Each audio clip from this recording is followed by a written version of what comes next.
So everyone remembers their first job story, and mine is a large part of why I'm standing in front of you today. I can't really share that story without first rewinding to 1986. This is the year that my family and I arrived in the United States together. And in those early years, we were very much learning the ropes of what it meant to be American as a family. This often consisted of me coming home from school with strange tales I was learning about from other American children, like larger-than-life bunnies that delivered colored eggs to children's homes once a year, or fairies that came by to exchange cash for teeth. These probably sound like low-stakes knowledge gaps to you, but my 7-year-old self would beg to differ. I was always leaving teeth under my pillow in hopes that this fairy would defy my parents and stop by our house. As I got older, some of my knowledge gaps carried more weight, like how do you make decisions about where to go to college and what actually goes into a first job search? And I actually remember on the very last day of college turning to a classmate to ask, what are you doing after school? And he shared that he was going into something called consulting and that he'd gotten this job 9 months before. I was going home to wait tables and figure it out, not really understanding what went into this whole job search thing. And honestly, why would I? My family had been in this country for less than 1 generation. My dad had just secured white-collar work right around the time I was going to high school. I wasn't the kind of teenager that was asking my friends' families what they did for a living and how they got their jobs. And honestly, I didn't check my college resources. It was a blind spot for me. I can't even tell you if my college has good career support. So I did go home and wait tables. And I took my tip money, and I did what I'd always done. I figured it out. I traveled abroad to start what I called my adult life. I printed my resume on thick, glossy paper, and I knocked on doors asking about a job. I was incredibly lucky that this strategy worked for me. An expat saw something in me on my second day of literally knocking on doors and decided to give me a job and launched my career. The data will tell you that my experience is a complete fluke. LinkedIn did a study this summer that says 85% of us are still going to get our jobs through people we know. That means for the people sitting in this room and for the general American workforce, you will get your first, your second, even your 10th job through your extended communities. Now layer on top of that most of us still share community with people who share our race, our ethnicity, our socioeconomic backgrounds, and increasingly our political beliefs, and it's no wonder we are struggling to diversify the American workforce. A struggle that is unfairly impacting Black and Latino college graduates. Right now in our country, a Black college graduate has similar rates of unemployment to a white high school dropout. And if you're a Black or Latino recent college graduate, your likelihood of being underemployed far outweighs your white counterparts. Now, we could assume this is because there's some sort of skills gap, that somehow Black and Latino college graduates magically appear out of college with less skills than their white counterparts. But at Basta, we don't believe that's true. We believe if you can equip young people to answer 2 simple questions: what in the world actually goes into a job search, and who is willing to vouch for me on the other end, we can get dramatically different outcomes. And we've launched Basta as an organization in order to figure out how to make that happen. Across the last 16 months, we've run 3 programs, working with 80 first-generation students of color as they transition from college into the world of work, and 88% of our young people are securing career pathway jobs upon completing the program.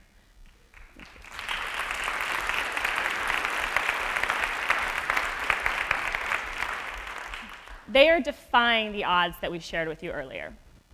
So why did we choose to focus on social capital and not this skills gap? Well, for one, I worked as an HR talent professional before launching Basta. I, over the last several years, have heard countless stories of career journeys. And over time, a pattern emerged, which is you've got 2 stories. On the one hand, you've got people that have really linear career paths with really transparent milestones and contacts and networks shared really easily with them. On the other hand, you have people whose career paths are much more circuitous and murky, who have lots of detours and experience a few lucky breaks. And what was really disappointing about that is how often those stories fell down along lines of race and class. So armed with that, I went out and just started asking first-generation college graduates who are in their early careers, what do you wish you had had? And what do you wish you had known as you were making this transition? I coupled that with my own growing realization about the role that luck played in my early career, and we used that to build BASTA's pilot cohort. That's when we met Luis. So Luis came to us as a senior, first-generation college student, and in his own words, he was entirely lost about the job search process. Now, why this is amazing is that he is easily one of the most magnetic and charismatic people I've ever had a chance to meet. And he hadn't realized that his masterful ability to connect with others was going to serve him so well through this process. So he enrolled in our 10-week program, which is sort of when you learn the ropes of how you really get a job, which is not applying to 50 jobs a day online. And we connected him with an executive who believes in BASTA's program and helped to open doors for him. I'm really excited to share that Luis is now in a major city between New York and DC, working as a junior analyst at a major financial institution. Yeah.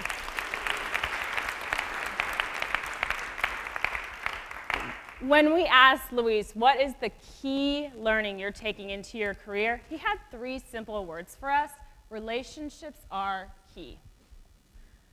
What Luis needed from us in that very critical moment in his life was not someone to come along and tell him he needed more skills. What he needed was networks and knowledge, coupled with the skills that he'd gained in his life and in college to be able to help him secure a first job. Now, I'm not saying there's not a role for tech boot camps and upskilling programs, but I also feel that the immediate results we've seen in our programs across the last 16 months really build a compelling case that we need to think about this employment gap problem as more broadly than as just skills, so we have solutions that can meet the nuanced needs for all the students that are trying to transition into their first jobs. Because BASTA grads aren't just getting first jobs. They are getting them faster than their peers across the country. The average BASTA fellow is securing a job within 3 months. The national average for students securing great first jobs right now hovers around 5 months. And I'll tell you a secret. We're not doing something particularly special around selection. We ask 2 questions on our application. Are you a first-generation college student? And do you identify as a person of color? We don't have internship prerequisites. We don't have GPA cutoffs. And we don't source from the prestigious colleges and universities, because we believe those proxies are incomplete determinants of whether someone's going to be successful in a first job. And they've contributed to the current challenges we're facing across our country right now. So when we think about social capital, what's really astounding about it is how invisible it can feel, both to those who have it and also those who don't. And we spend a lot of time figuring out how to build social capital into our program model. So in our group sessions, that can look like our strength spotting session, where young people dive into all of the successes that they've already had and think about how those map to strengths and then how those strengths map to a professional job. We work through real-life scenarios about what it's going to feel like to navigate dominant culture. How are you going to navigate these complex environments you're going into and remain true to yourself and what you need in that moment? One-on-one, we share our networks as generously as we share our advice. So we're sending unsolicited referrals and recommendations for people in our programs, and we're asking our supporters and advocates to do the same, just as you would for a gym buddy's kid or a neighbor's kids. We are reviewing thank you notes at 10 p.m. or coaching someone through a salary negotiation. The kinds of support some people just have built into their lives. And we're spending a lot of time naming and normalizing social capital. The reason is we want young people to recognize when they need it and ask for help. And we also want them to recognize that they can just share this with their peers. Aileen was a graduate of or a fellow in our second cohort. And when she got her first job, she dialed into our office hours to share the great news with us. We love a good job offer story and love when they share them. And what Aileen actually shared was, yes, she was thankful for the networks and the access that she'd gotten through BASTA. But what she was really thankful for were the tools. She felt like she now had the tools to guide her little sister when it was her turn. This was a really profound moment for us, as you can imagine. This unprompted aha demonstrates the beauty about social capital. Once you realize that you have it and you can share it, you lose nothing. Social capital is truly a currency with a multiplier effect. And that, for me, is the most compelling or interesting thing that I can leave in this room or to the people watching on the live stream.